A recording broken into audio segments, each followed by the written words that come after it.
전 세계 천주교 역사의 보고 바티칸. 그곳에서 잠들어 있던 한국의 역사가 130여 년 만에 깨어났다.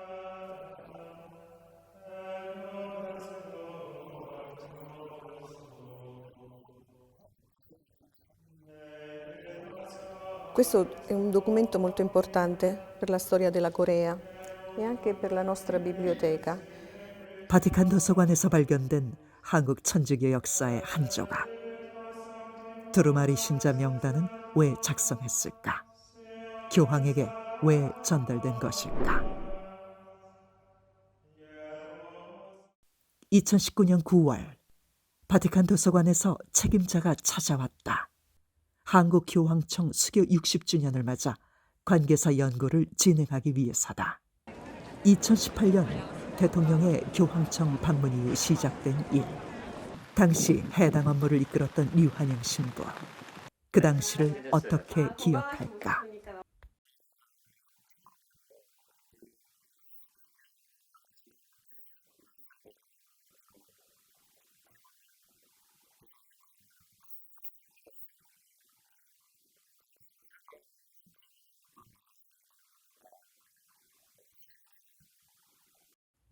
바티칸에서 만난 놀라운 한국의 유물들. 그중 하나는 조선시대 화폐다.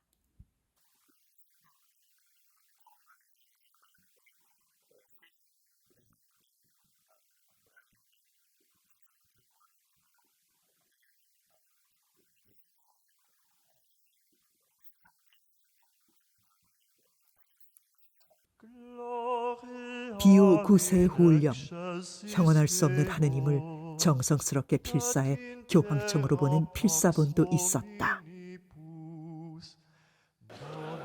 가장 놀라운 발견은 바로 이것. 당시 최초로 바티칸 도서관에서 촬영이 진행되기도 했는데 그것은 바로 약 1700cm 길이의 1300여 명의 신자 명단. 남자는 붉은색 바탕 위에, 여자는 청록색 바탕 위에 서명까지 돼 있는 천주교 신자 명단. Questo è un documento molto importante per la storia della Corea e anche per la nostra biblioteca. Un documento cartaceo, la carta è quella tradizionale coreana, Hanji, e i battezzati dei cattolici di Seul.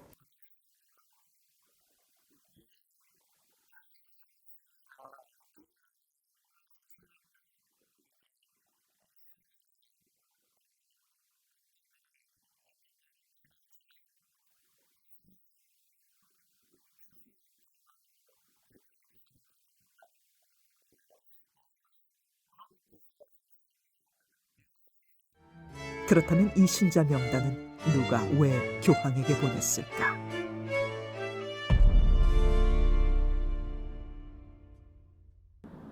그 미스테리를 추적하러 전북 완주로 향했다. 한국 천주교 초기 역사를 간직한 곳, 천호성지 인근에 자리한 호남교회사 연구소.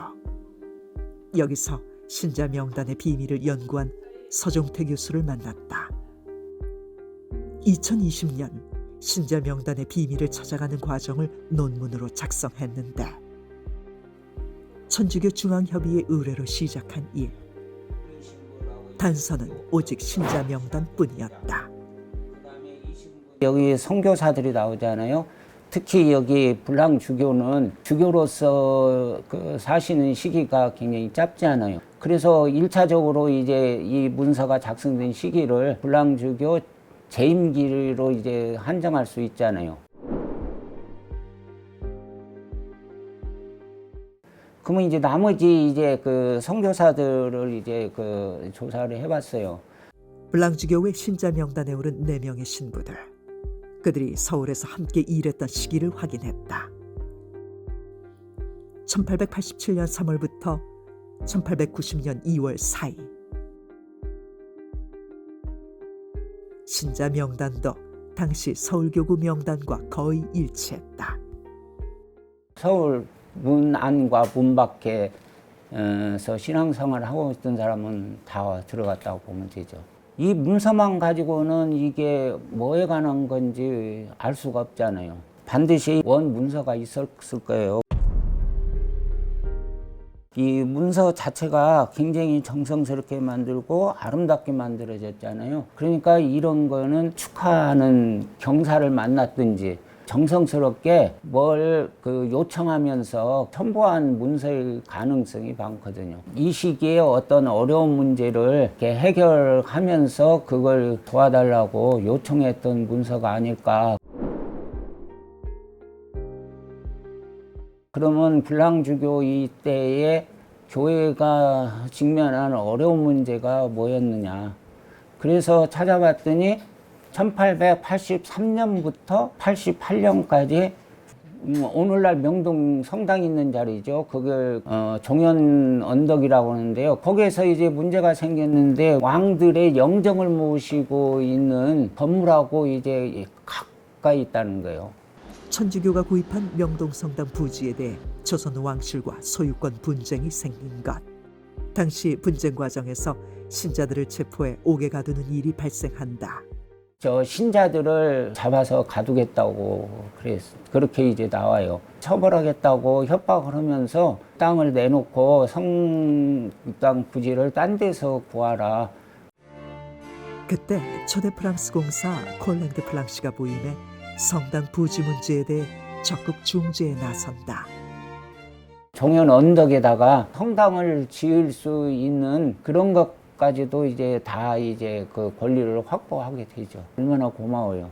그래서 서울에 거주하고 있는 성인 신자들의 바람을 전부 이 문서에 담아가지고 그 공사가 교황청으로부터 훈장을 받게 해주고 싶었던 거죠. 그의 추론은 추론일 뿐일까? 과연 훈장을 청원했다는 근거가 있을까?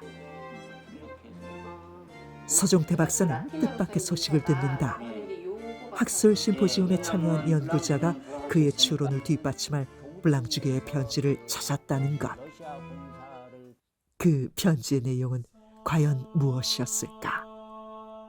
이것이 바로 블랑주교가 훈장을 청원하며 시메온 추기경에게 보낸 편지다. 존경하는 추기경님께 정부의 대표 대리공사 빅토르 콜랭드 프랑시시에게 교황 훈장을 청하며 추기경님의 호의 가득한 중재를 요청하고자 합니다.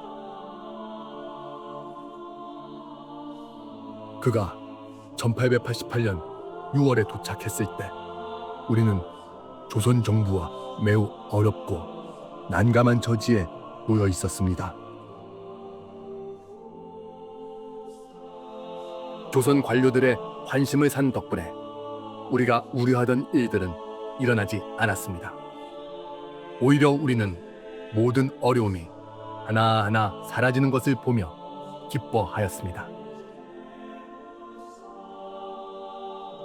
네오 13세 교황 성학께 간청하시어 성하께서 콜랭드 프랑치시에게 성 그레고리오 십자 훈장이나 다른 훈장을 만족과 보답의 표시로 내려주시기를 바랍니다.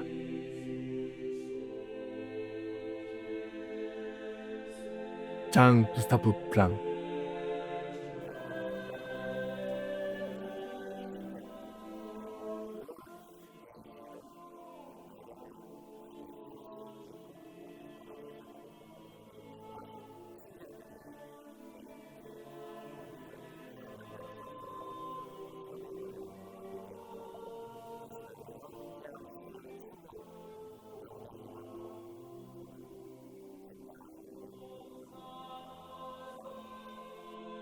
그럼 서울 신자들의 이 청원은 받아들여졌을까?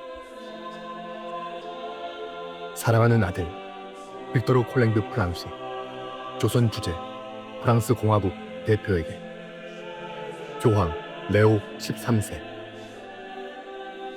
우리는 그대의 덕행이 상을 받을 만하다고 여기며 이를 특별한 표징으로 드러내고자 한다.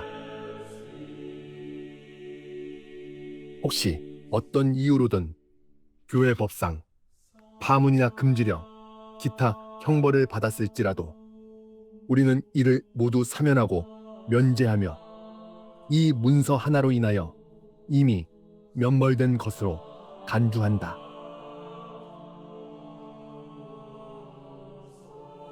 (1890년 1월 14일) 로마 성 베드로 대성전에서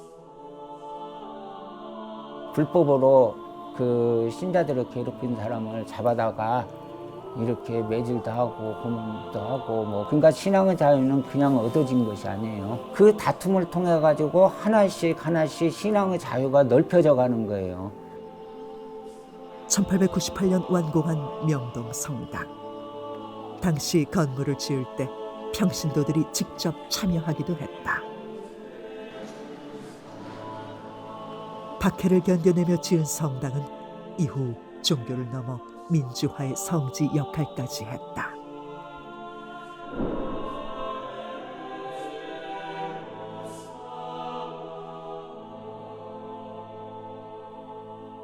천주교 역사의 한 조각을 실타래처럼 따라가 만난 130여 년 전 신자들의 마음. 한자로 된 문서들에 섞여 그 진가를 알아봐 줄 이들을 기다리고 있었던 그 명단은 자유를 향한 민초들의 영혼 아니었을까?